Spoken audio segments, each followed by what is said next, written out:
Shabbat Shalom. It is good to be here today.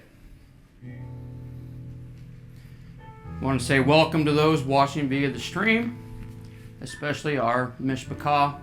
We do miss you, and we do look forward to having all of you back with us when that time comes. And so today is an awesome day. As we know, this wonderful Shabbat. Thankful for the prayer this morning. Thankful for the proverb reading this morning. Thankful for the worship this morning. And all praise and glory goes to the Creator of all things, the Creator of Israel.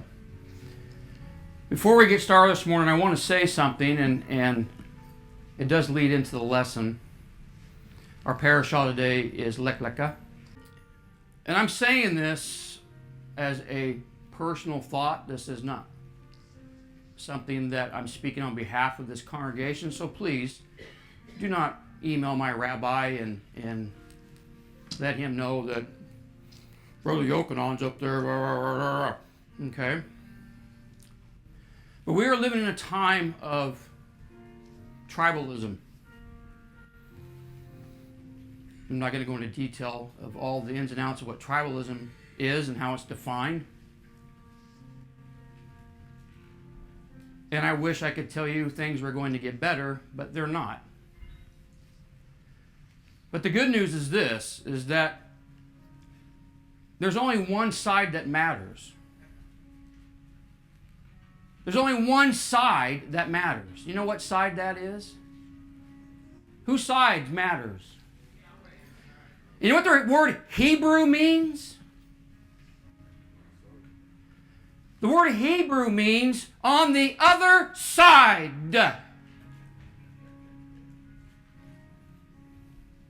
On the other side of what? The side that Yahweh's not on. How about that?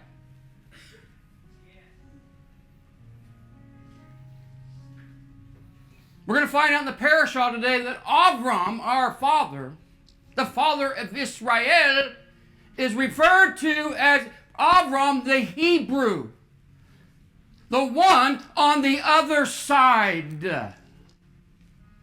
That's the side that I want to be on. I don't want to be on the other side. Do you?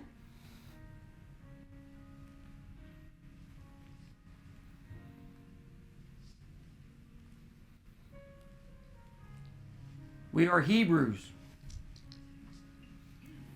Are we not? We are on the other side.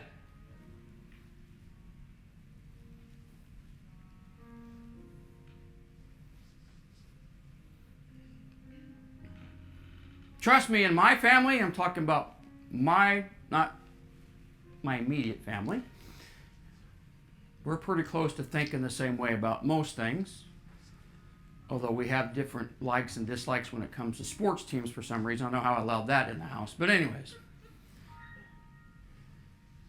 I got people in my family that are over here. I got people in my family over here.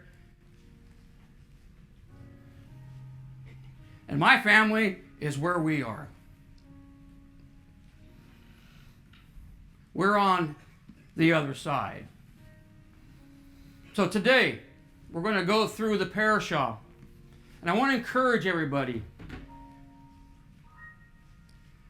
This is the time. And I've thought about this. This is the time, of course, all time is perfect to do this, but this is the time for us as the people of the Most High, of Elohim, Yahweh Elohim, to draw closer to Him.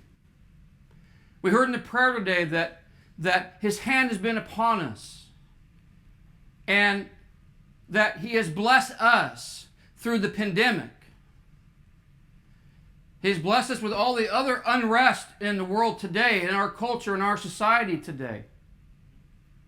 He has blessed us, as we heard, with our jobs.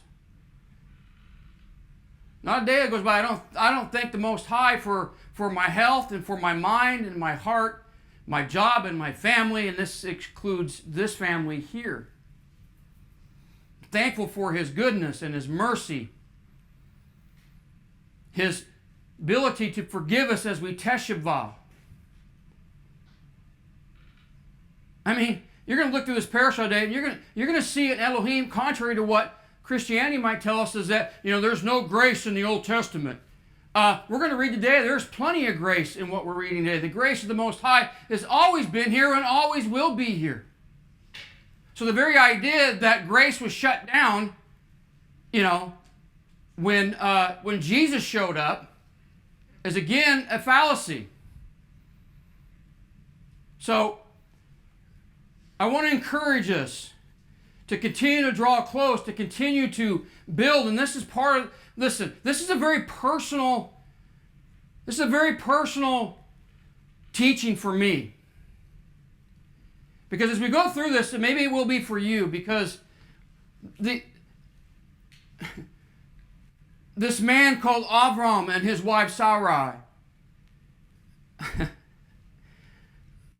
there's this connection. Yes, Hebraically, yes, but inwardly as well, that I'm very drawn to, and maybe you will be too today. I don't know, but for me, this is a very personal teaching. Because here's the thing. When we come into Torah, the journey has not ended. Would you not rather say the journey has what? Folks, we weren't on a journey. We were walking in circles before. We were going like this. Right? We were going like this as we were going. Yet there was these things that were still bothering us, and we know this. I'm not going to cover that again, but... All right. This is the Parashah summary. It is Bereshit chapter 12 through Bereshit chapter 17. A lot of material. I'm not going to hit every point in the Parashah. I'm going to hit those things which was impressed upon me to talk about today, to share with you. Chapter 12, the Most High commands Avram to leave his father's house and homeland and travel to the land that the Most High will show him. Now, again, how many of you have read this at least 100 times in your life? I mean, right? And, we're all human. And so we read it and go, yeah, I know that. But I want you to stop and think about this. To leave that structure. Listen, it's one thing to flee an enemy. Some may suggest his father was an enemy. We'll talk about that. But it's a whole other thing to leave your family. They may not agree with you, right? But are they your enemy? It's a tough deal.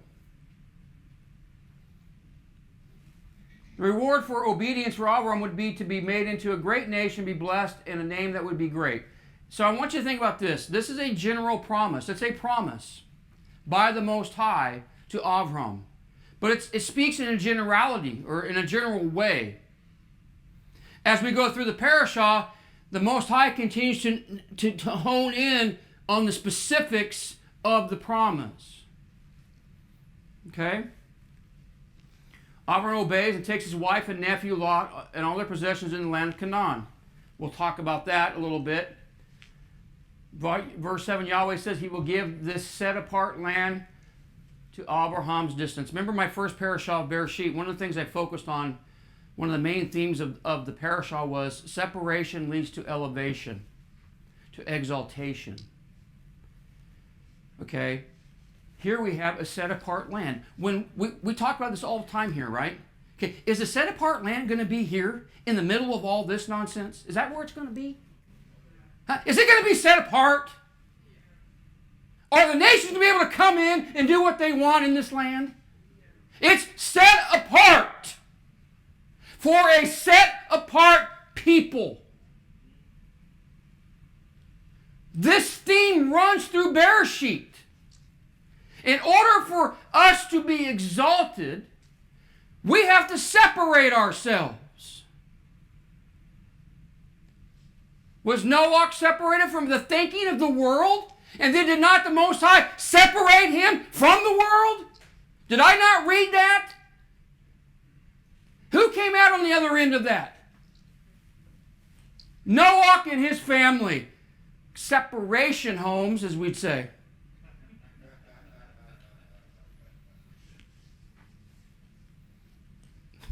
When you break somebody's ankles when you're playing. Separation. We are a separate people. Now, someone's going to say, well, okay, now he's saying, listen, we live in exile. I live in North Highlands, California. And I'm surrounded by people, a lot of them that the people that we know are Christians. Okay? We go to work with people who are all kinds of things, right? And again, let's be clear. There's some good people in the world. I'm not saying there's not. There are. I consider people in my own family good people by a certain standard. However, they're not walking with the Most High. So we have to function in this world. We have relationships. We have people that we deal with on a daily basis that we deal with in a very, hopefully, professional way, in a very courteous way. That doesn't mean that I'm supposed to get to revel in what they're doing and to delve myself into what they're doing. I can live and do my job, go to work and do what I need to do in my community and still be a separate person. So I don't want to go away. Well, he just thinks we need to go off to the mountain somewhere. I didn't say that. Okay, this is not a cult. Okay, we are where we are. Daniel did not go off into the mountains by himself. Well, they would have tracked him down, but for sure they would have tracked him down. Anyways, Avram travels the length of Canaan until a famine hits the land and he heads to Mitzrayim, which we know. Fearing the Egyptians, Avram convinces Sarai, his wife, to tell him that she is his sister, for she was beautiful. So then Sarai is taken by Paro, and Yahweh then, because of that, strikes Pharaoh's palace and his inner circle with a plague. And with this, Sarai's return to Avram, not empty-handed, by the way. We've talked about this before, where he actually came out of Mitzrayim with more than what he had when he went down there. But here's the thing. Well, I'm probably getting ahead of myself, but you'd wonder why that is. Well, here's the thing. The Most High already knows what he's going to do with these people, with these two individuals specifically. He knows that, okay? He can't have anybody, even though Avram may have made a bad decision doing this, okay? That doesn't override the promise of the Most High. That doesn't override the fact that his plan is still going to be carried out. Okay? And it will, and we'll see that it will, and of course we know that it has. So, continue on in chapter 13, we find that Avram and Lot were very wealthy. How do we know this? They have vast herds, they have vast flocks, tents, they have a lot of servants. Avram and Lot are separated. Why do we keep finding this separation going on? Now I want you to think about this. Lot's kind of an important person to talk about in all this. He's interesting to me because one of my first questions when I started looking at the lesson was, why was Lot with them?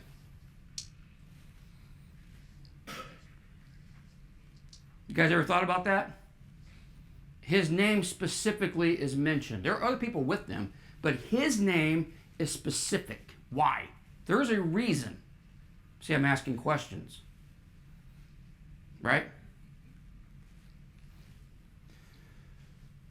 Most High, Avram and Lot are separated. Lot heads to the province of Sodom, and Avram lived in the land of Canaan. Most High again assures Avram after this, so there's a separation. He's probably disappointed. He's probably a little heartbroken because his nephew is separated from him. This is natural. I think we look at scriptures in a very sterile way sometimes.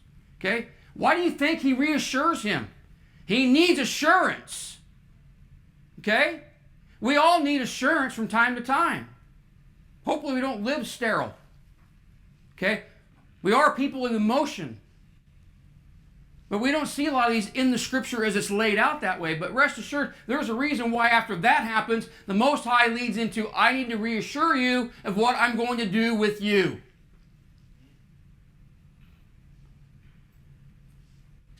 I've had that happen since I've been here.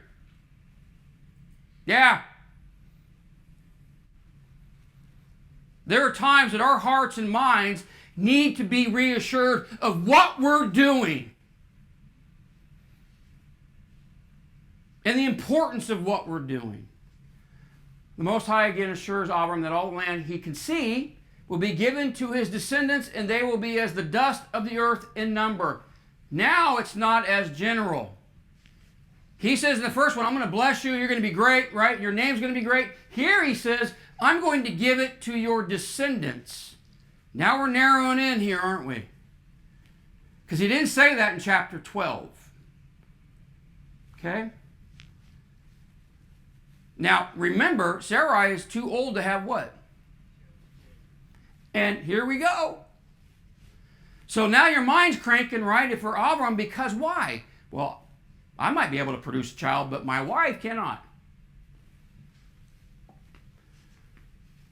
Chapter 14, the southern region of Canaan is engaged in a major war involving many kings. As far as I can tell in Scripture, this is the first war mentioned in Scripture.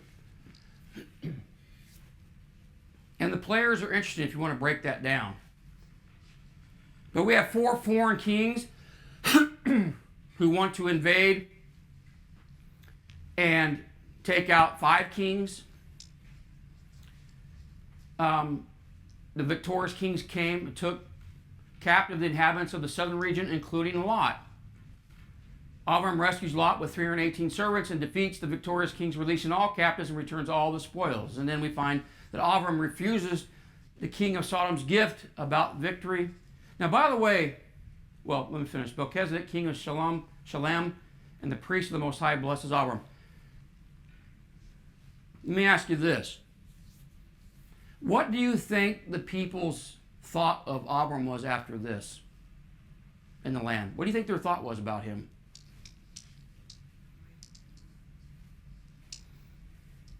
This guy's awesome. He took them out. Well, the Most High took them out. But I'm talking about people's perception of him.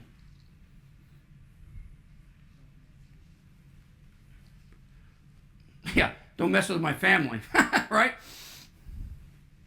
But I want you to think about that for later on. I want you to put that away because this is important to understanding.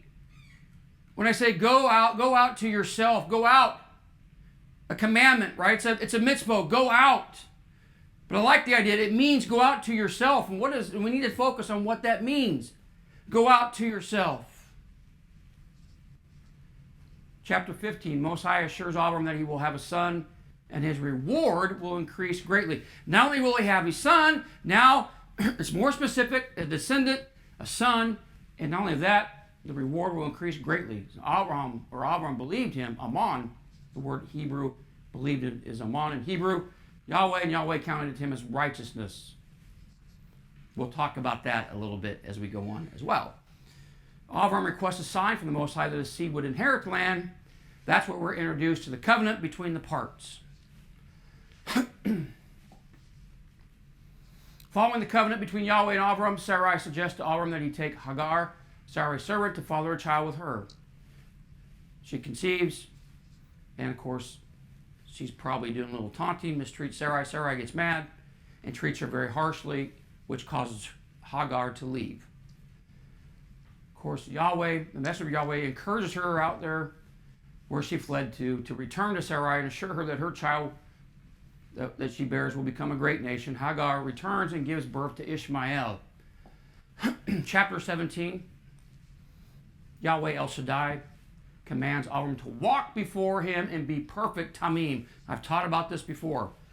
I want to make this distinction right now again, because Christianity has a false understanding in a few things. This is one of them. Because you hear this, well, because see, we're not under the law anymore because we're not perfect and we couldn't keep it perfectly. You heard that? Tamim doesn't mean sinless. Tamim means what? Perfect or complete or sound. Okay? Do you think Noach, we find, right? He was referred to as Tamim. Does that mean he never sinned? It means his character was complete. The character that is required of us to be servants of the Most High. And by the way, this is a command. This is a mitzvah. This is not a request. And see, this is where Christianity, again, doesn't understand. See, that's just a mean God. Because he's commanding us to do something that we can't do. Why would he command us to do something if we couldn't do it? Now, I'm not the sharpest knife in the drawer, but I have to ask the question. That'd be like me telling my sons, I need you to go, like I think I said this before about Gideon. He's pretty sharp. But, you know, I need you to go out there and dunk on that basketball hoop for me. Well, the only way he's going to dunk is if I pick him up and put him up there so he can do it. By himself, he can't do it. I'm asking him to do something that's physically impossible. It's impossible for him to do on his own. What kind of father am I? Not only am I telling him, I'm commanding him to do it. I'm not suggesting. That's not a good father. So to suggest that the Most High, see, well, he's just mean and not loving because we're in a covenant of love today. Love. Let's talk about love. We will today. Biblical or scriptural love. Not man-made definitions of what love is. Yahweh changes Avram's name to Avraham, adding the letter Hey to it. Yahweh seals the covenant with Abraham and his descendants with the sign of the covenant, circumcision. Sarai's name's changed to Sarah. At age 99, Abraham circumcises himself, Ishmael, and all members of his household the same day that he was told.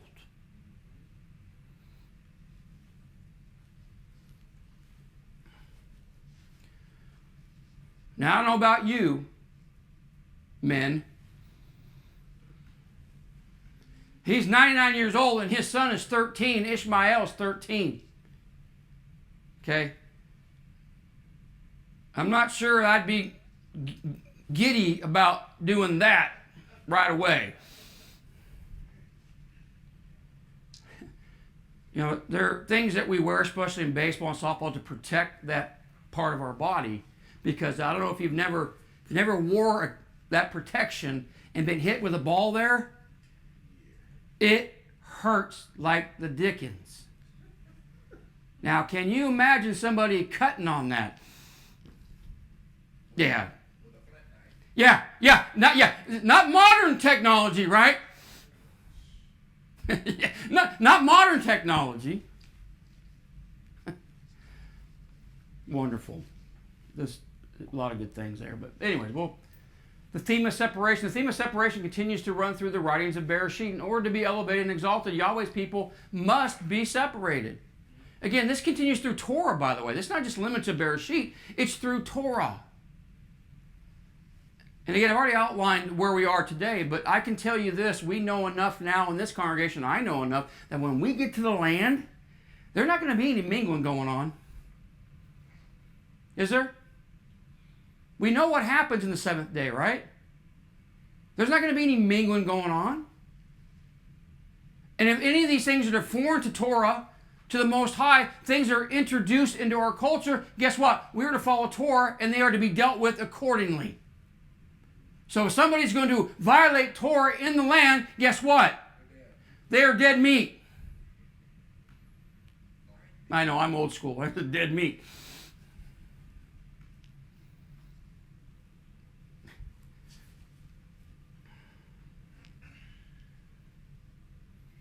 Let me ask you this, FTF. Are we separated in a sense today? Yes.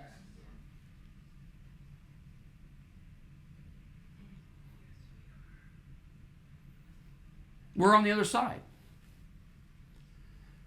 Brother Kevin, you mentioned a while back about in your work and people getting together with their holiday things that they do.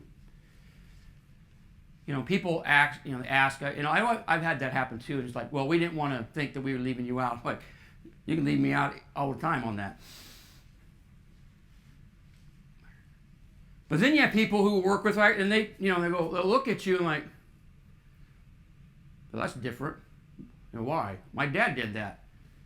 Our parents have done that to us, right? Wow. We're separate, right?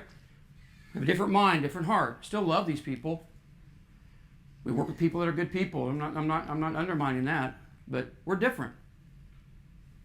I've been asked a lot of times and to do different things and on my jobs, and I refuse it.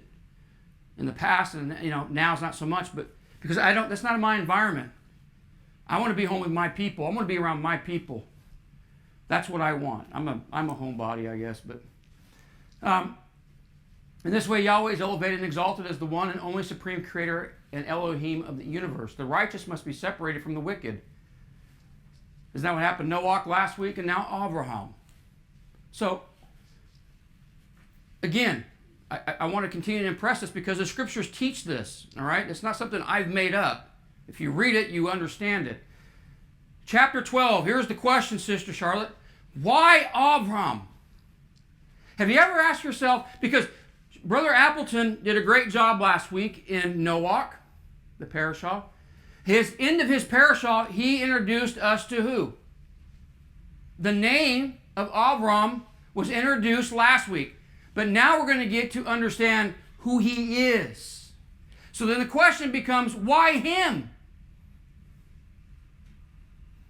I know some people are like, well, it doesn't matter why it was him. It just was him. There's a reason why it was him. That'd be like, well, Robert Holman is our rabbi. Well, why him? Well, we had to have a rabbi. Really? There's a reason why Robert Holman is the rabbi of this Mishkan. And it's not because, well, we just had to have one, right, Sister Gail? Sister Charlotte, somebody had to be a leader.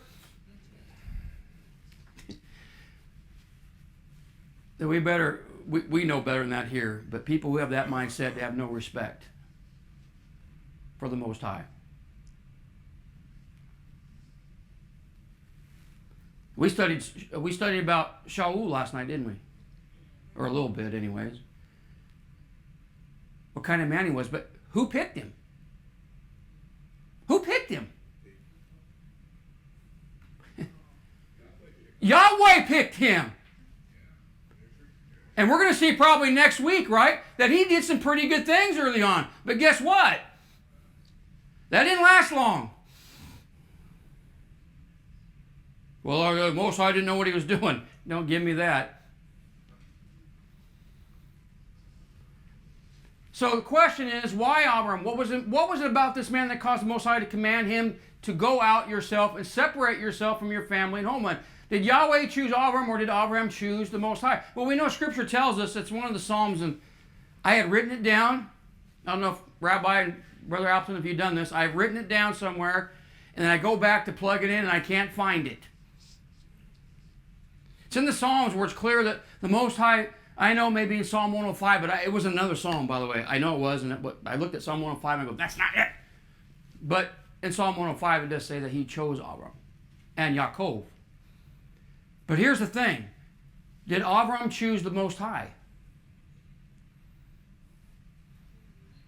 Huh? Gideon? How do we know he chose the Most High? What? Because he followed him. When he said, go out yourself, guess what he did? He went out. See, that's what Christians understand when we get to he believed in Yahweh and was counted to him as righteousness. Like all he did was, and by the way, that word believed in the Hebrew is an imperfect tense, which means it's still ongoing action or it's not complete. We know the perfect tense means it's complete action, but in Hebrew, if it's imperfect, it means it's ongoing action or it's not complete. Which tells me that he was righteous all along, and he would continue to be righteous. Based upon what? Because he said he believed. If you just read this card and you pray and believe with all your heart, you'll be saved.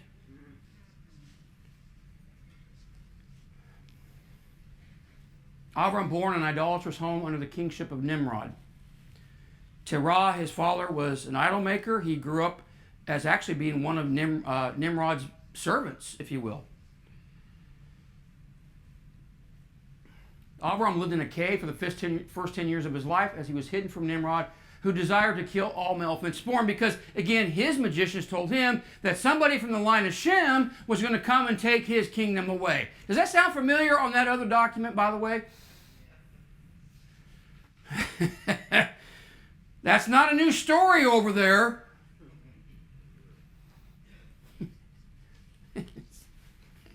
I'm chuckling at myself because I went along with it for how many years, you know? It's like, because no one encouraged me, and I'm not blaming people because it's but here's the reality. I was not encouraged. I was when I surrendered to preach, by the way, and then that came back and that bit me in the you know what, as far as they were concerned. But I never was a young man, a teenager, or a young person. You need to study the scriptures. I was never encouraged to do that. Were you? Now, when I surrendered to preach, I said, well, what do I do? So my grandpa, who was a pastor for 40-some years, and my uncle, who has been pastoring for 20-plus years at the time, they both told me the same thing, different times. They said, you need to study and pray. And I go, okay, that's it? Study and pray. So I need to go to seminary? Or no, you study and pray. Okay, good. So then I started doing that as a pastor, and I started coming up with these goofy ideas in their eyes from scriptures, the teaching from the Old Testament being one of them. And they look at me and go, where are you coming up with all this crazy stuff? And I said, in the Old Testament. He goes, well, where? I said, well, you said to study and pray, so that's what I started doing.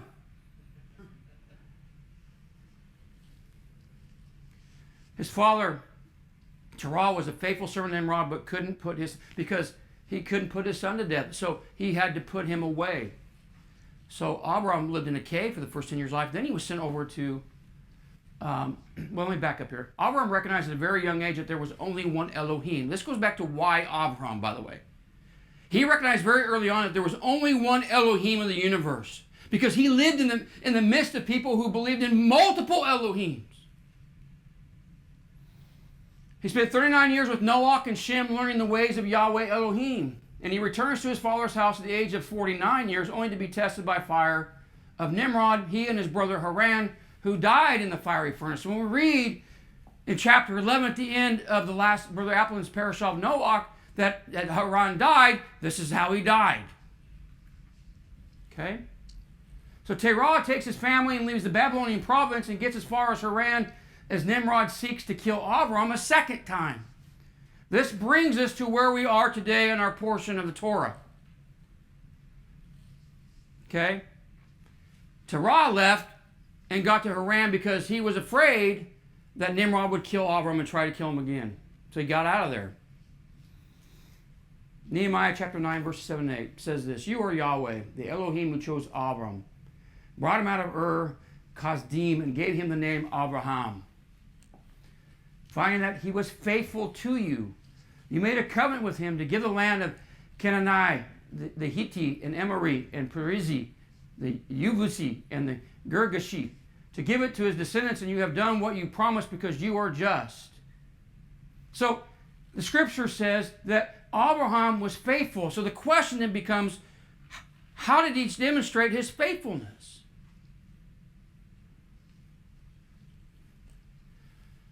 Well, let me ask you this.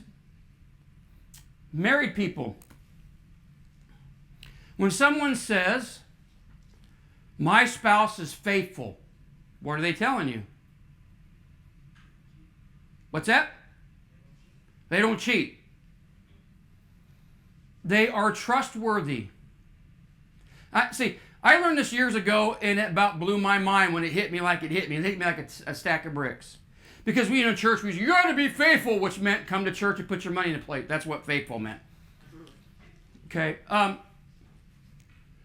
when I got away pastoring on my own, away from everybody, I started looking at things and going, faithful, no, he's trustworthy. That means the Most High finding that he was faithful. Yahweh found him faithful, which means that the Most High counted him as trustworthy.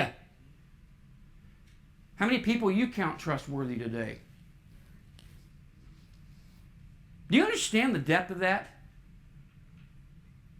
The Most High, the creator of everything, looks upon this man and says, I can trust him.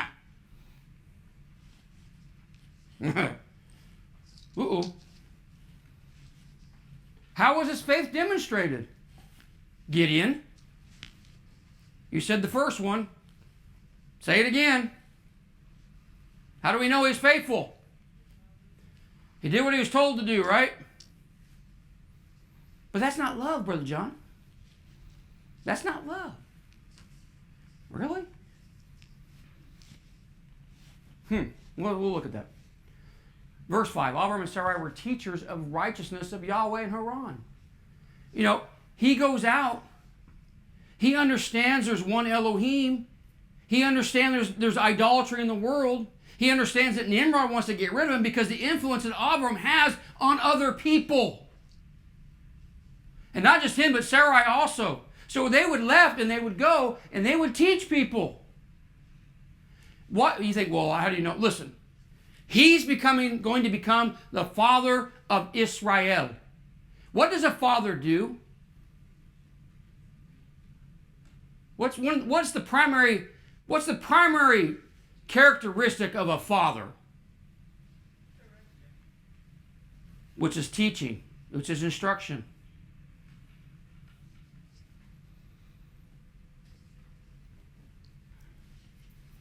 Abram took his wife Sarai, his brother's son Lot, and all the possessions which they had accumulated, as well as the people they had acquired.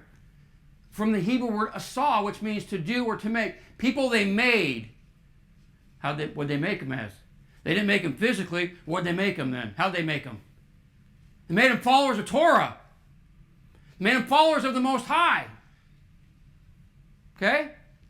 In Haran, and they set out for the land of Canaan, and entered the land of Canaan, men and women converted to Yahweh. From him, from his teaching and her teaching. She would teach the women, he would teach the men. And this fits perfectly with why the Most High would want him, of all men, to be the one. Go out to yourself. He's meant to be a father. He is meant to be a teacher of a people. Okay? He had the quality of mind and spirit to be a father, even though at this time he had no children. Bereshit 18:19. I'm getting into your territory now. I apologize. Brother Appleton will be taking up the next Parshah, and this will be found in it. But I'm only taking this verse because it fits with the point I'm trying to make with Abram. For I have made myself known, yada, to him, Yahweh says this, so that he will give orders to his children and to his household after him to keep the way of Yahweh and to do what is right and just, so that Yahweh may bring about for Abraham what he has promised him. He's the man to do the teaching and the training to bring about the promises that Yahweh had made to him. See, again, I told this to my family this week. One of the problems we have as human beings today, and we're all susceptible to this, is that we see our world sometimes right here. Right? What's in front of us? You think Yahweh's talking about right in front of me right now? Or right in front of him? He ain't talking about that. You know what he's talking about? He's talking about something that's generational to generation to generation. What's going on here has an effect today. It had an effect 500 years ago or 500 years out from this time period. It was never about that moment in and by itself. But I get that way. It's like, okay, well, this is my world. But what I don't understand sometimes, I understand it now, but was when I'm teaching my children, I tell them, listen, this, what is being laid out as a foundation is something that you will teach your children, and your children will teach their children. This is not limited to us today. But because of how we're constructed as a society and as a culture, Most people being narcissistic in some level. Our world is right here. But praise be to Yah, because it's not how he sees it. Okay? That's a key verse to understanding a lot about why the Most High picked this man. Might be a reason why our rabbi was chosen to be the leader of this congregation. I say might, I know. But for those of that may question that,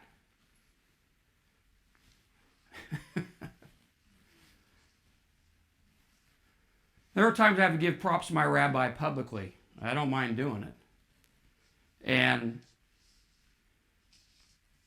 there's teaching going on in this place. We talk about love in the song today, right? There's love in this place, right? If you're not teaching the truth, is there love here? If you're not teaching what's true, how can that be love? It's a love from the world's perspective, but it's not the love that the Most High is looking for. So what we're doing today is we're engaging in the love of the Most High by what? Teaching the truth. And not just today, by the way. Brother Appleton and Rabbi do this as well, so it's a three-man rotation. Chapter 12, I will make your descendants as numerous as the stars of the sky. I will give all these lands to your descendants, and by your descendants all the nations of the earth will bless themselves. All this is because Abraham heeded what I said and did what I told him to do. He followed my mitzvahs, my regulations, and my teachings. That's wait a minute. Did I miss something here? Yeah, I'm sorry. Bereshit 26. This is the Most High speaking to Yitzchak at the time, and there was a famine in the land. He says, "Stay in this land, and I will be with you and bless you, because I will give all these lands to you and to your descendants. I will fulfill the oath which I swore to Abraham your father. I will make your descendants as numerous as the stars in the sky. I will give all these lands to your descendants, and by your descendants all the nations of the earth will bless themselves." Now, what does that mean? We talked about this earlier, right? Because when his name gets changed, he's the father of what? What? Many nations. And how is that going to come about? Or how has that come about? That's right. And it's been what? It's been scattered. And guess what they do? They mingle. Yeah, procreate. Yep, that's what they do.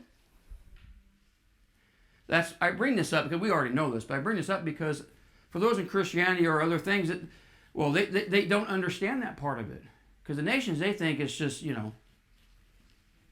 those who are not of Israel. But anyways, we may get to that. He says, all this is because Abraham heeded what I said and did what I told him to do. He followed my mitzvah, my regulations, and my what? Can you be a teacher of others if you're not going to be taught yourself? Yeah, you see why he picked him?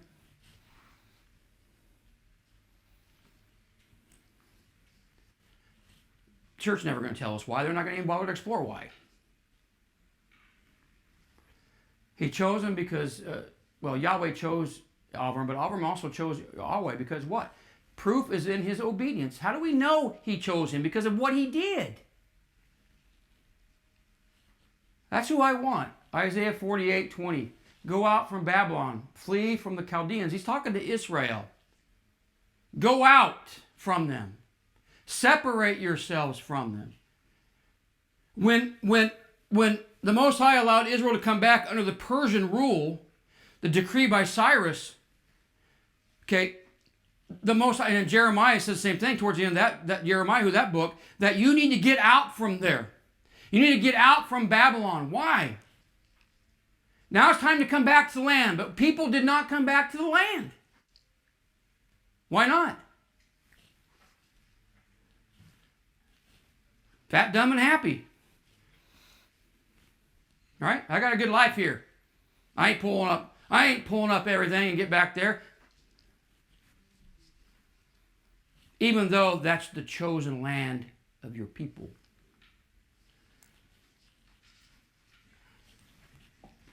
Chapter 13, separation of Abraham and Lot takes place. Again, A lot of wealth between the two. And I question Lot's attitude in this whole process, but because there's strife between the herdsmen, and that's what Scripture says, it's between the herdsmen, his and Avram's herdsmen. But this is a problem because, understand, they're around people who are not kinfolk. And actually can cause them problems. And if they find out that this massive group of people has got internal issues, guess what they might try to do? Okay? So, it'll be a sign of weakness. Okay? So Avram was gracious, allowing Lot to choose where he wanted to go, wishing for no friction to continue. So it's a peaceful separation.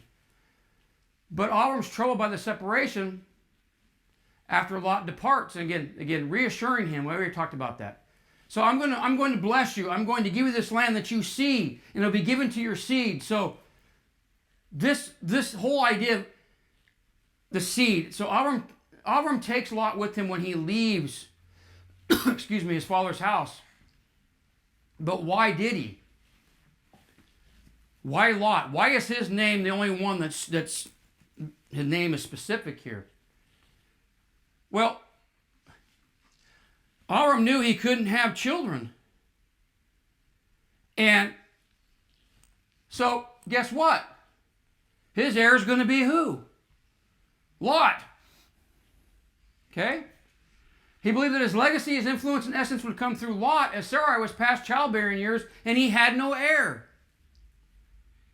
So the separation bothered him because, again, here's my heir possibly, and he's gone. Because I don't have any kids, it's me and her and our servants. As we'll see later on, he goes, yes, tells Yahweh in chapter 17, is Eleazar going to be my heir now?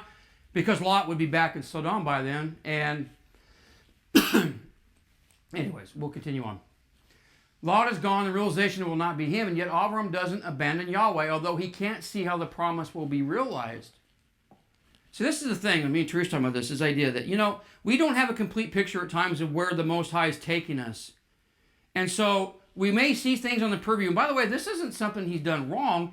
He just doesn't have a complete understanding of how this picture is going to play out completely yet. But this doesn't change the fact that he loves the Most High and he continues to follow him and to obey him. Okay? That's because he's impressed upon him his presence and his ability to deliver him at this point. So keep that in mind, because that happens in our lives too. Just because I don't have a complete picture of what the Most High want for my life at the moment does not mean I bail on him and I quit being faithful and loving him and keeping his commandments. That doesn't mean that at all. So again, separation and it allows him to develop closer relationship with the Most High, separation and elevation. In the context of separation from someone you love and care, as I said, brings about a different feeling than separating from one's enemy. So this hurt him. There's a certain emotional attachment to his nephew. And from my understanding, they were similar in some appearances as well. Chapter 14, first war mentioned in Scripture, 4 kings versus 5 kings. Now again, you would do well to study these folks and their names. I'm going to give you a couple today, but I would recommend that you do a deeper dive into that if you'd like, because it is kind of interesting. Again, we talked about this earlier. And by the way, these 4 kings were foreigners. They didn't like each other either. But what is the old saying is? The enemy of my enemy is what? Is my friend. Kedorlaomer, the leader, if you will, of the 4 kings who will invade Canaan, is invading due to the 5 kings rebelling against his rulership over them. So I think for 13 years, or for 12 years, or 13 years, and then the 14th year, he attacks. His name, interestingly, is defined as he who worships Omer, an Elamite god. Now, where did Elam come from? Anybody study the genealogy of Elam? Shem. All right? So, you think, well, what happened? Well, a rabbi said this before here too. Sometimes I think people think just because you are of Shem that you are right on. That's not true. Okay? People get sideways all the time, beloved. Right? So, well, that's the Harless family. No one gets sideways from them. Well, men can get sideways. I hope my children never get sideways, but it does happen. Okay? Now, Avram would be great if all these guys kill each other because they are all a bunch of wicked people anyways. Go ahead and have at it. But here is the problem. He becomes involved when they take Lot. Now, why did they take him?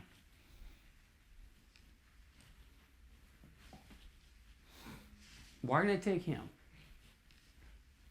First king's name is Amraphel. Was this indeed Nimrod? The king's name means to fall, which is connected to the time when Abraham and his brother Haran were cast in the fiery furnace, in which Nimrod tells Abraham to fall into the fiery furnace. Or is it Hammurabi?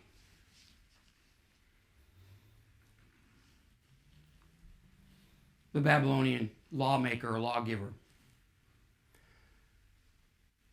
But see, I thought about this. Why take him? If it's indeed Nimrod, then he thought that Lot was Abram. Remember, he wanted to kill this man. So they despised what he stood for, what he believed, the teaching of the one and only Elohim. The seed of Shem, a threat to Nimrod. Sound familiar today?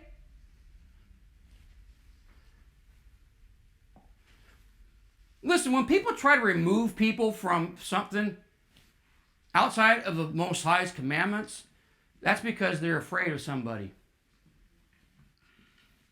They were afraid of the influence that he would have. Why do you think, let me ask this to Rabbi, he's pastored before. If you stayed in the Christian church but you still continue to teach this, would they allow you in the pulpit? No. Oh, sorry. They wouldn't let me either, right? They wouldn't let you get near it. Why? Because they were a what? Afraid.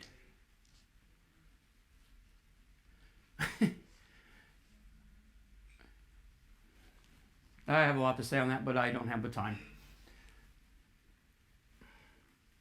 Again, Avram the Hebrew from the other side leads 318 trained men of his household, also Aner, Eshcol, and Mamre. Trained in what? They're trained in what? They were trained men. Trained for warfare, yes, but what else were they trained in? Because here's the thing. You got to know what you're fighting for. It's not like the countries in the world today, including our own times, right? Well, why are we going over there? Well, because. Well, because what?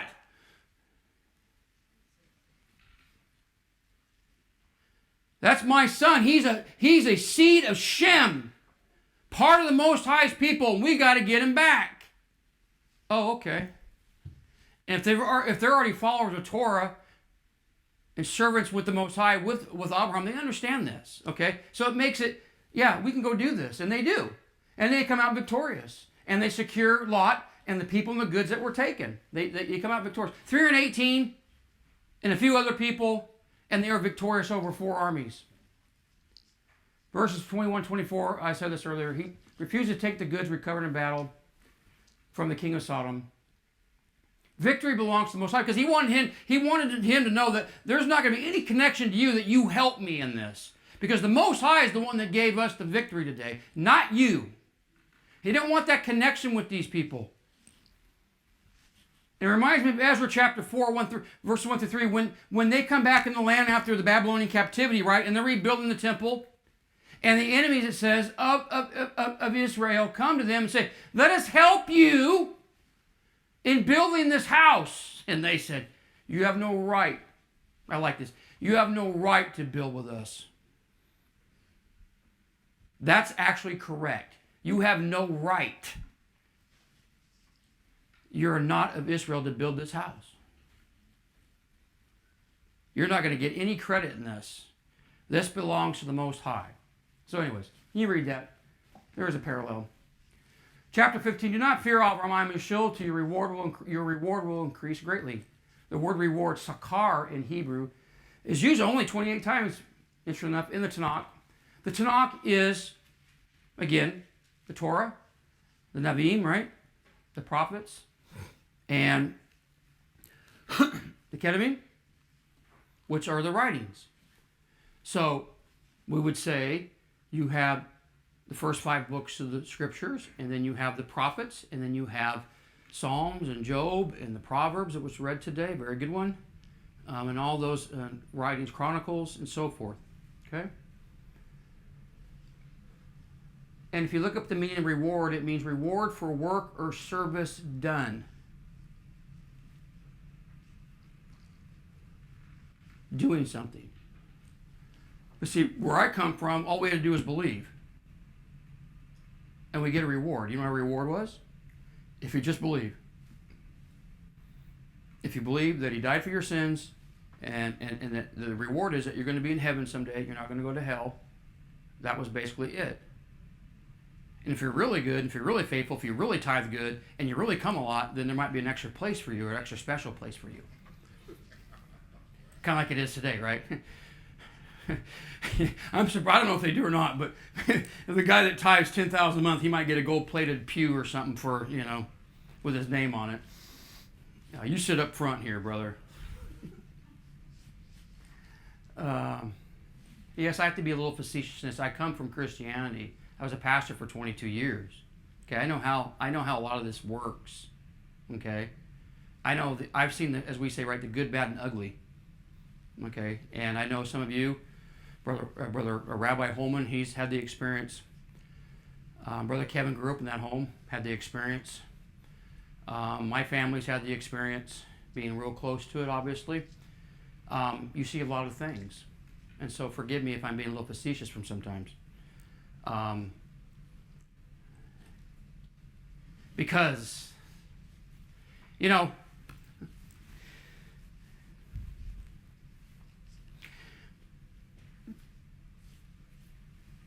some people may think that some people suffer not as much as other people. And I think in certain environments that's true, I do. But I also think this. There's a lot of hurt and suffering going on. Those who want to do the right thing in certain environments and certain religious groups and aren't allowed to. And then they take it out on people. And for those of you who think I have not been through something in my life, I'm going to tell you something. The pain that my wife and my children have suffered plays on my mind all the time. I've been forgiven of that. But let me tell you something. When you live with the idea that it was because of your leadership that people were hurt that were closest to you, you have to reconcile that in your mind and have to move forward. But I'm going to tell you something right now. There's pain to that and there's hurt because of that. Because their father was the one out there saying, hey, we got to go this direction, and trying to force feed people who didn't want it. And I should have been better than that to take them out of there earlier than I did. That's something I have to learn with, I have lived with, and I have to deal with. I know someone said, well, you need to put that behind. I have put it behind. But I'm going to tell you something. It is there, okay? There is pain and there's suffering. It goes on in different, it manifests itself in different ways many times. We already covered that. Anyways, I took a side road there. It's a personal one, but this is personal to me. This lesson is personal to me. Because go to yourself is a very personal concept to me. And when he said, get out of there, we left.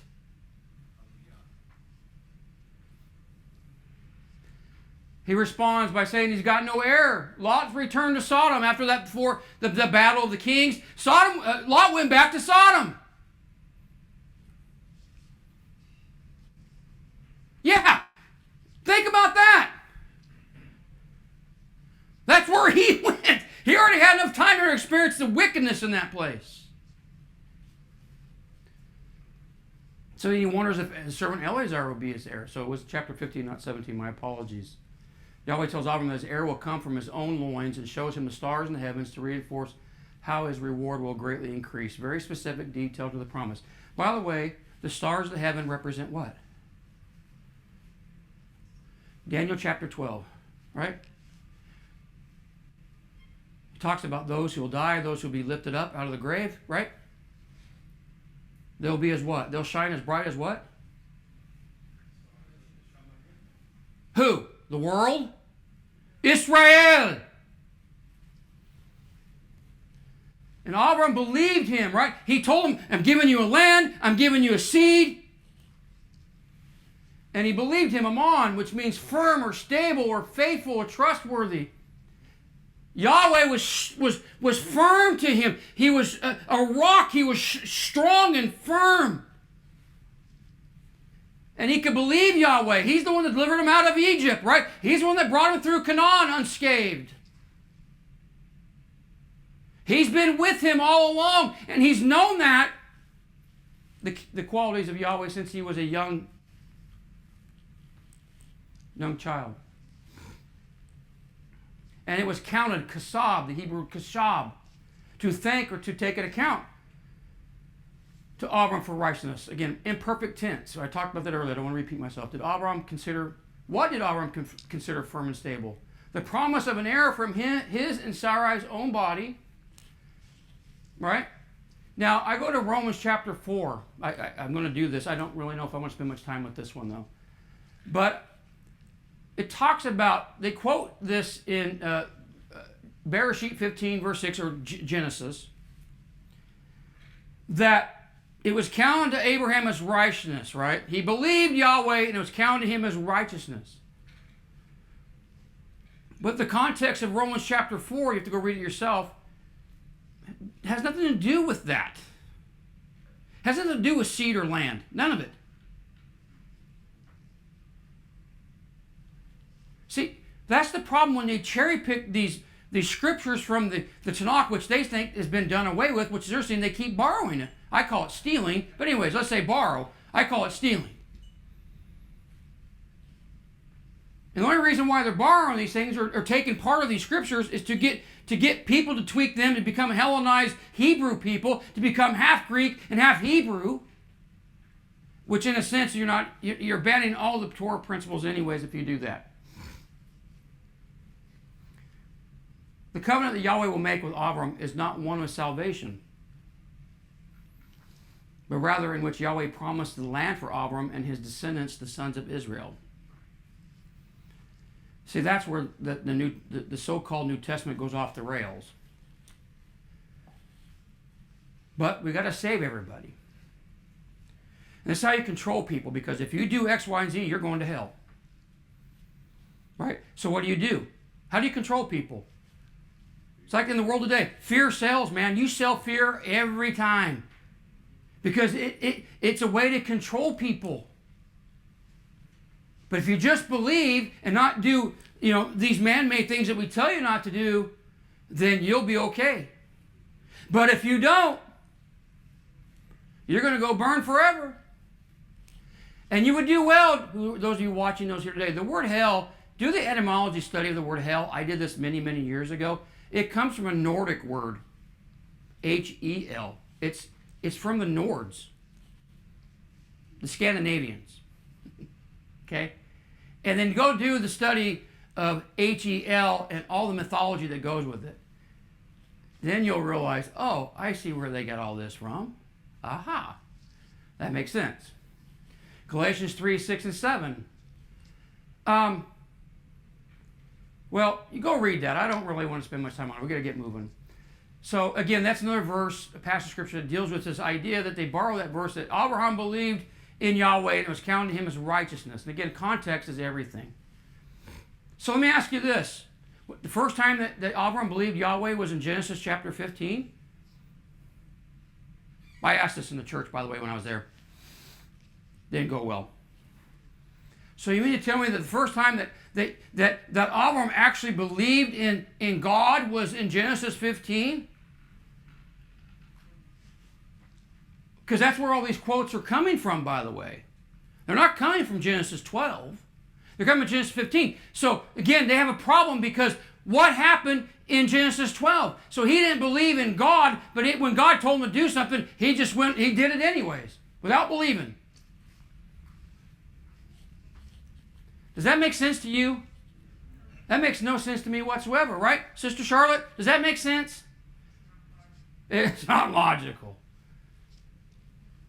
Did he not believe Yahweh when he left his family at the command of the Most High? Christians make the error of believing that the law didn't exist until Exodus chapter 20. I taught this over here when I came back. Made them mad. That's what led to me saying, they wanted to kick me out and I left.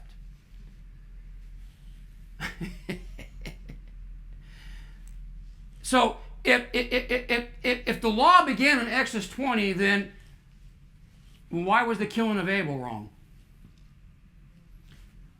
We learned this last week from Brother Sean, who did a very good nice job of explaining this clearly.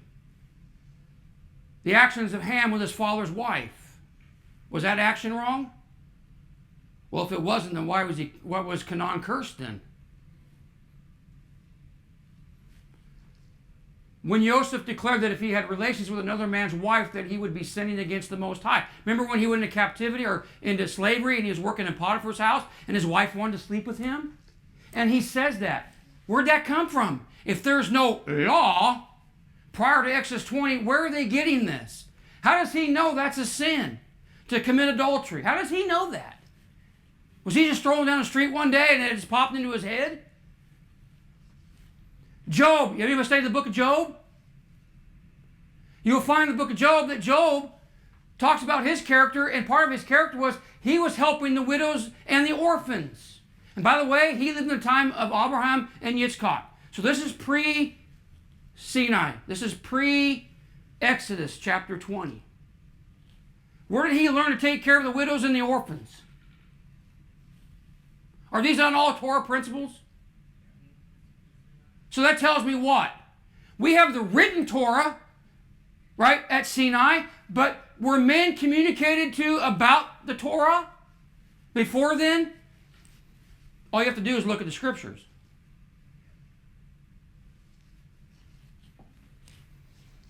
The Roman and Greek writing makes it about heaven and hell and being saved, yet they come up with the most rigid man-made codes for people to live by.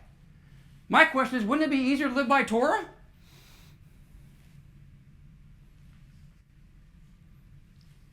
Right? Heaven and hell are Greek and Roman ideas that pass for truth. And I would love to give lessons on that because I have delved into that in the past to a certain depth. And I would like, at some time, I might, if the Most High, I don't know, if I can incorporate in a lesson, in a Parshah, I'll do it because that's when my eyeballs went and the lights went on and the confetti fell down. I'm free. I see things. He wants a sign to know he'll inherit it. Yahweh cuts karat, a covenant with Abram. He didn't make a yas. Because the word, he made a covenant. No, it's not the word in Hebrew. The word is karat. He cut a covenant. Okay? And by the way, the cutting means they cut the animals in half and they place them in parallel rows. And the two people in the covenant would, in ancient times, would walk down the middle of these animal parts. Okay? And a curse would be placed on themselves if either party should break the covenant. It was basically this: may their end be as the animals who were cut up, if they don't honor the covenant. And by the way, whose covenant is it? By the way, is it Avram's covenant? All right, chapter 17. I'm not going to go into 16 for time's sake, but 16 is when again that Hagar and Avram conceive, or she's conceived by Avram, and Ishmael is born. So. But I want to get to chapter 17 for time's sake. I knew I didn't have enough time today to talk about some of the things I want to talk about and still put chapter 16 in. So forgive me for that, but you know the Parashah portions. You can go back and look at it yourself. Chapter 17, Abram is 99 years of age, and Yah commands Abram to walk before him and be perfect, tamim, be pure-hearted, be complete, be sound. If so, the Most High will make his covenant between him and Abram increase greatly. We have in verse 5, Yahweh changes Avram's name to Abraham. We talked about this already, adding the letter Hey, which means breathe or sigh. When we studied the Hebrew alphabet, Hey, which is the 10th letter, right? If I remember correctly. means breath or sigh. So the hay signifies the Spirit of the Most High who breathed into Adam in the beginning and is the same Spirit that is in upon Abraham, the father of many nations. He's the father of many nations. In order to be a teacher, in order to be a father, in order to be these things, the Spirit of the Most High must to be a, let's put it this way, to be the father and the teacher the Most High wants one to be, the Spirit of the Most High must be upon them. Name change signifies a transformation, a deeper connection with the Most High, and a further shedding of his past. Again, now you're changing your name. Okay? So it's a further transformation, a metamorphosis, if you will, taking place. Surrounded by all, shedding of his past, surrounded by all idolatry in his father's house. Go to yourself. Here is a simple answer of this. Go to yourself means you go be what you were meant to be.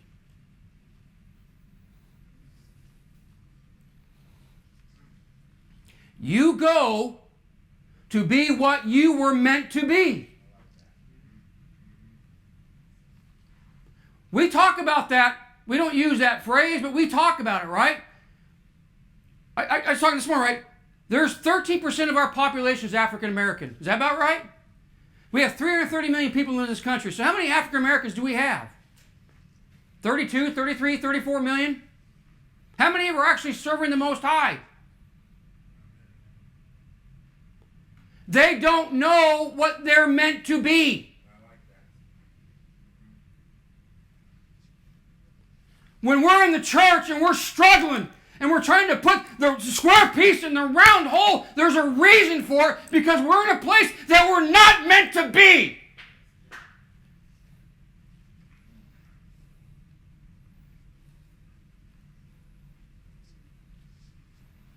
Praise be to Yah that when the light bulb went on, he says, hey, dummy, that you're a square piece, you don't fit there.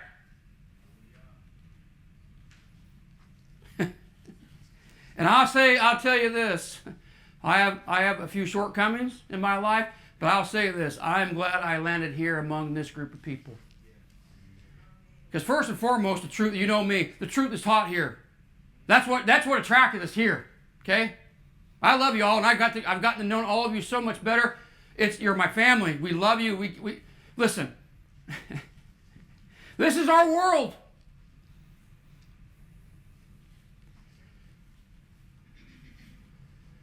Abram had to get out. Why? Because he had to go to be what he was meant to be.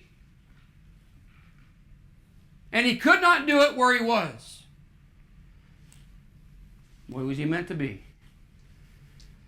Adding the hay also to the name also indicates a shift toward fatherhood, and not just of a single child, but rather of a nation. And many, I already read you those verses. To teach his children, to train them up, and not just Hitchcock, but it would go out. We are here today because of that. Praise the Most High. A covenant made with one person is made with an extension with that individual in mind, in this case, Israel. The covenant between Yahweh and Abraham is an everlasting covenant. We've talked about this, right? I remember when we first came here, one of the first services we came here, and Rabbi was teaching, and it was in Shemot, or Exodus chapter 31. He was talking about the Shabbat, and it says in the verse there that the Shabbat is an everlasting covenant. And the Rabbi goes, do you all know what the word everlasting means? I went, yeah, that means forever. So your mind goes, well, so when did they stop? Or who stopped? Well, we know who stopped it. We know who changed it. Right?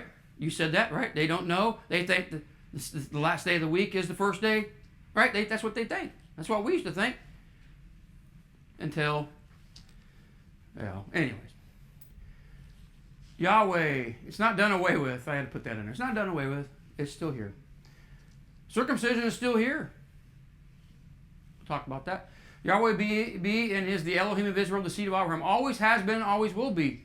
He is everlasting, everlasting. And For those of you who look at me like, well, my pigmentation is different than other people. But what Rabbi says is, this is true. Because it's scripturally based, that those are the nations, and I would argue that I'm not, but that's for another day, okay? I am partly, yes, but I also believe I'm a Hebrew. But for those in the nations, well, there's no hope. No, that's not what we're saying. We understand that the hope is that people, the earnest expectation would be that the nations would gravitate to the light of Israel. They're the light because they have Torah and they have Yahweh. It's Torah-based principle that the foreigner or those of the nations can unite and join themselves to Israel.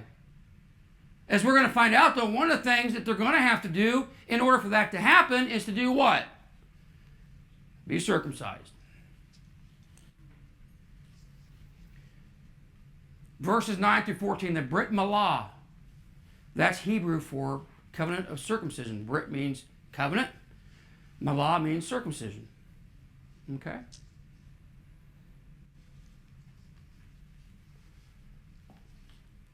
Brit Milah is an intergenerational covenant, which means a covenant that is perpetual, everlasting, passed on to the coming generations. It's eternal. It doesn't stop. When we get to land the seventh day, is there going to be circumcision?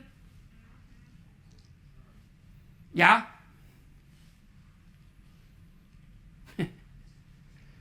Now, is circumcision in Torah? The mitzvah for circumcision?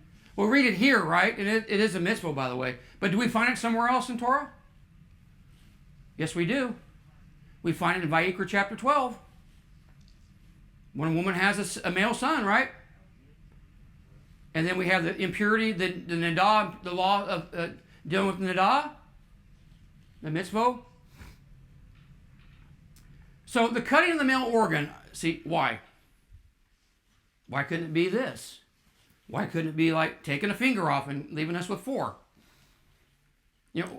I mean, yeah, I know that's a kind of an absurd thought, but why there?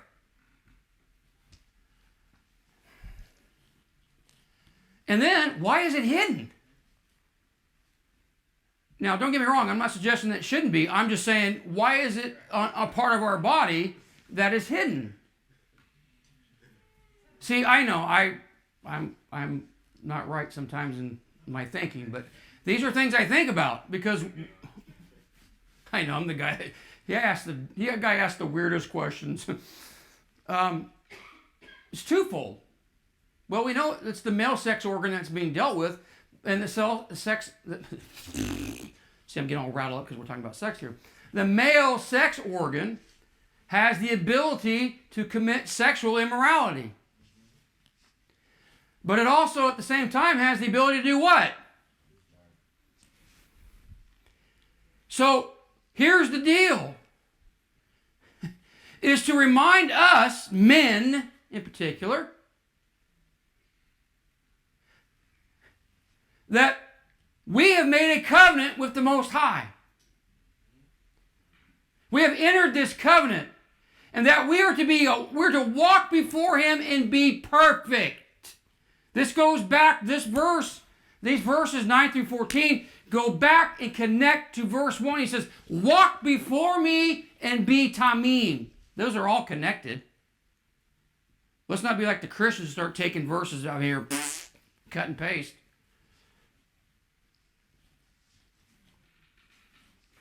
It's a reminder, so now someone will say, well, what about women? Women already come that way.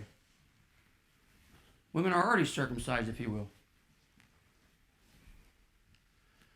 Which the Most High would seem to indicate by that there is something very spiritual about women, or more spiritual in some ways than men. Right? Let me ask you this. Logically, factually, who commits more sexual crimes, men or women? Right? Yeah, that was emphatic, wasn't it? Like, yeah!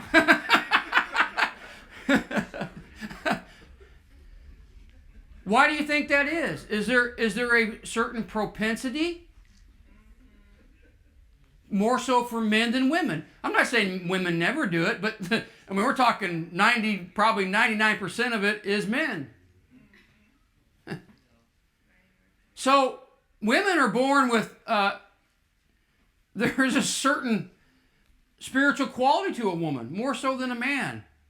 And so the question then becomes, why did the Most High, I'm probably getting ahead of myself here, why wasn't man born circumcised? There's a lot of whys today, isn't there? Why wasn't he born circumcised? See,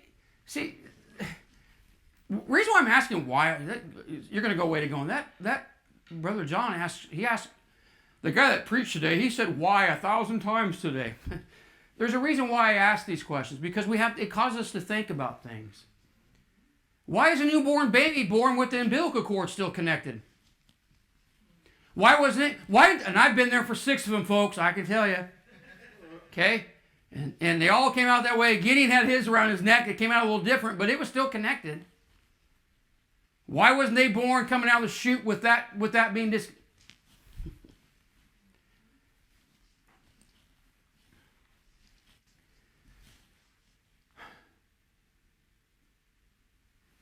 Well, let's find out.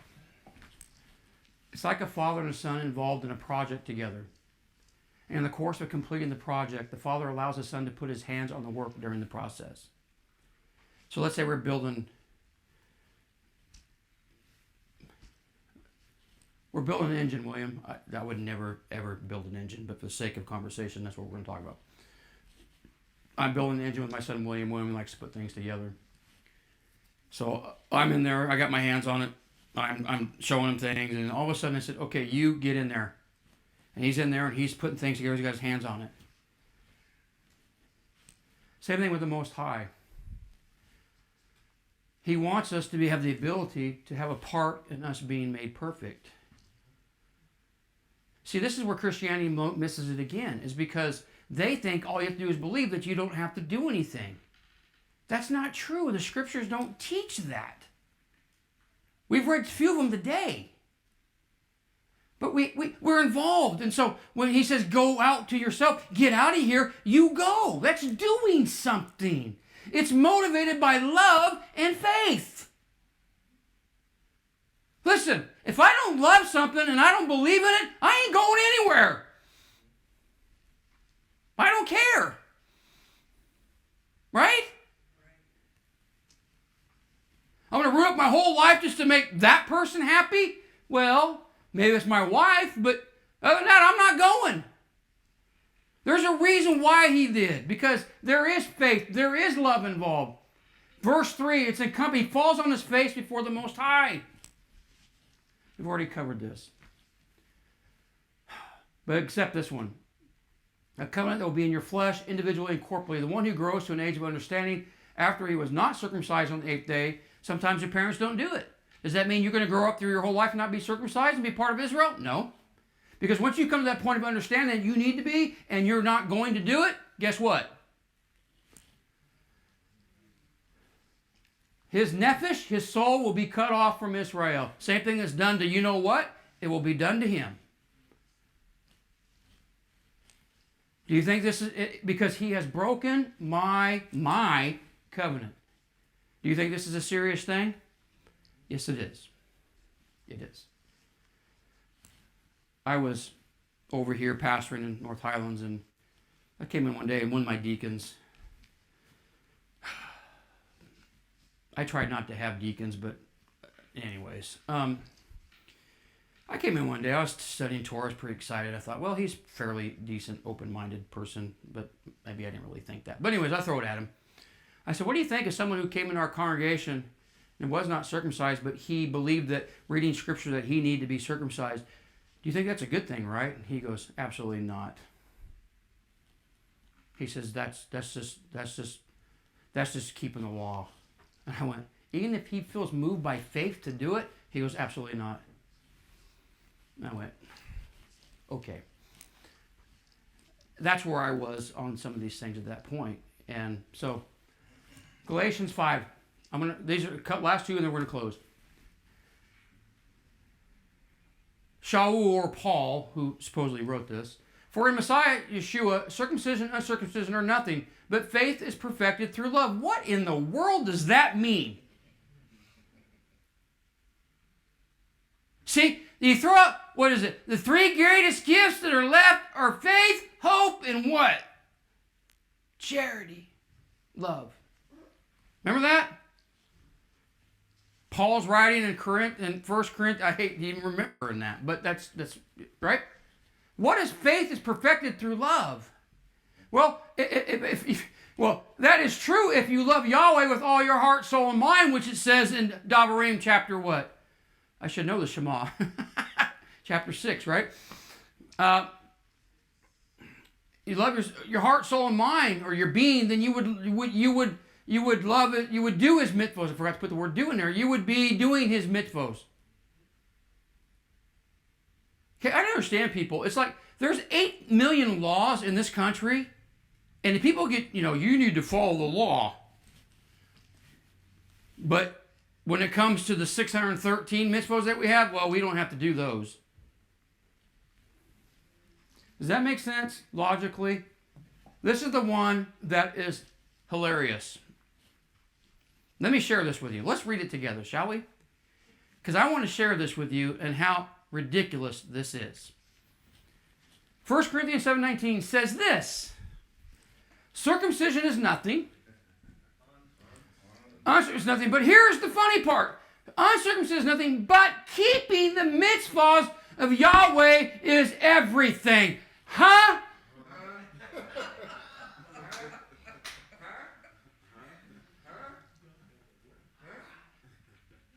Can someone give me some help? Are they trying to cover the bases? I wonder. I put wow. That was my effect. I'm like, because for those who may not understand this, because we have the mitzvah of circumcision in the Torah. The word for commandment is mitzvah, right? Keeping the mitzvahs or commandments of Yahweh is everything. Okay, then why aren't we doing it? Then why would you say circumcision is nothing then? Or why would you say that? They don't want to do it. No, that's why they don't want to do it. You got to give someone an out. It's not about that. It's about faith being perfected by love.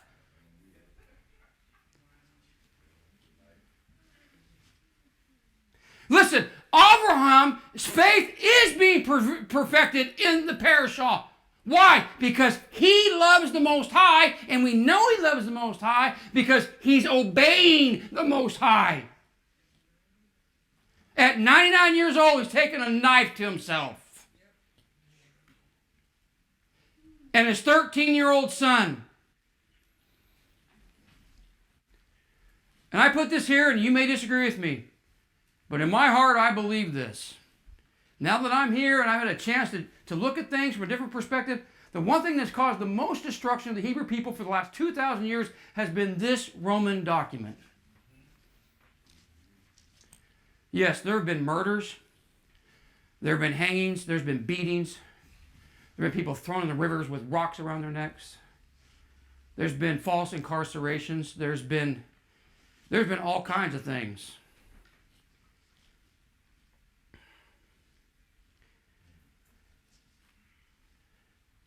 We know in the Native American wars, they cut off their privates and shove them in their mouth.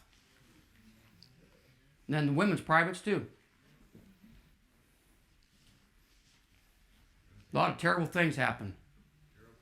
I mean, listen, our minds can't contemplate that. Why? Because it's, you know how it is, right? Until it's in your yard.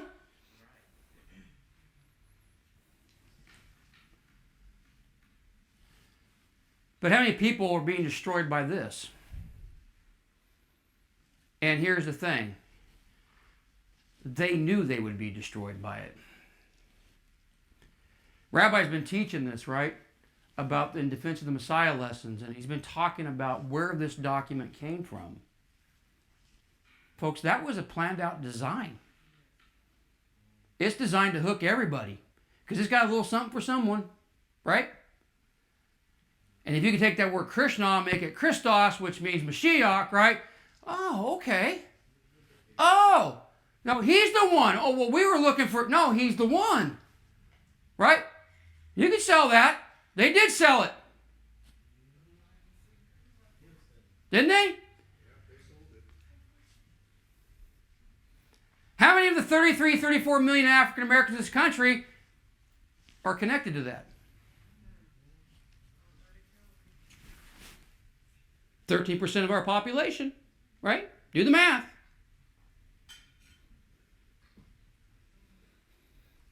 And the more, when I first got here and we started opening this up and I come to understand that this thing is not what it is, I stayed out of the way.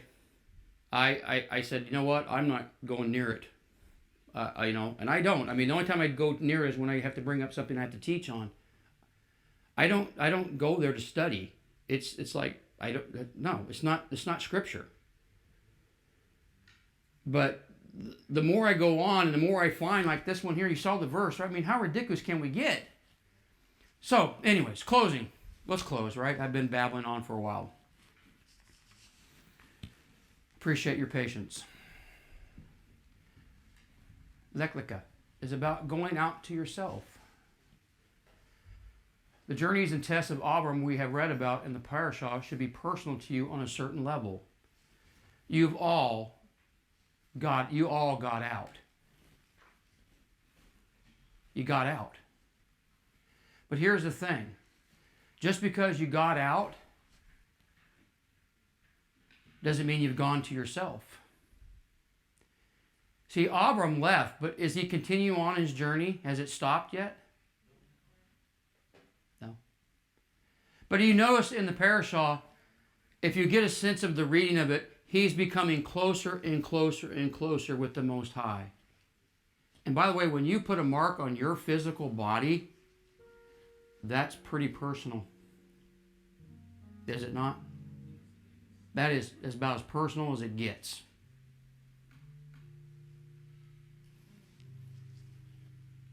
We're all on a journey. Okay? We are all on a journey. It starts with getting out. But to go to yourself is going to take more than just getting out. It's going to require a walk with the Most High. It's going to require us to walk in the mitzvahs and the commandments of the Most High, Yahweh Elohim.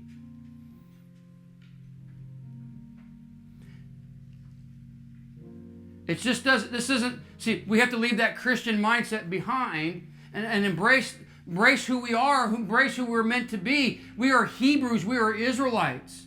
We've been called out to be separate on the other side.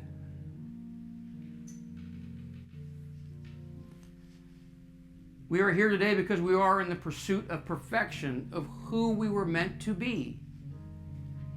And it will require a continual separation in order for us to be ultimately exalted, lifted up. I'm not saying people need, again, I hope no one will misunderstand me. Separate inwardly, right? I'm not talking about physically disjoining yourself from the world, okay? I'm not talking about that. Trust me, I'm not doing that. The idea is that I need to separate myself from the things that are still in me from my previous life. Okay? Those things need to be flushed out of me. So I can have a closer walk with my Creator. The father of Abraham, the father of Israel. I need to have a closer walk with him and a closer relationship with him.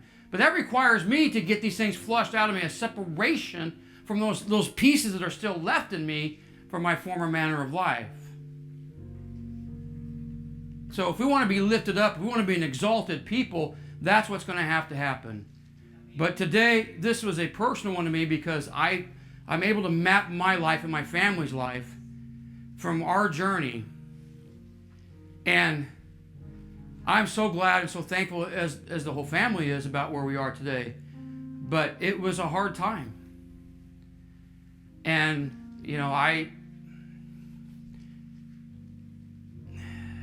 can't talk about it anymore because it eats me up with sadness in my heart, not for what we did as far as leaving, but for the things that you just didn't see and you just wish you'd done differently. But you know what? I'm here now, and we did the greatest thing we ever done in our life was come out of idolatry into the truth of Torah and come to this wonderful congregation.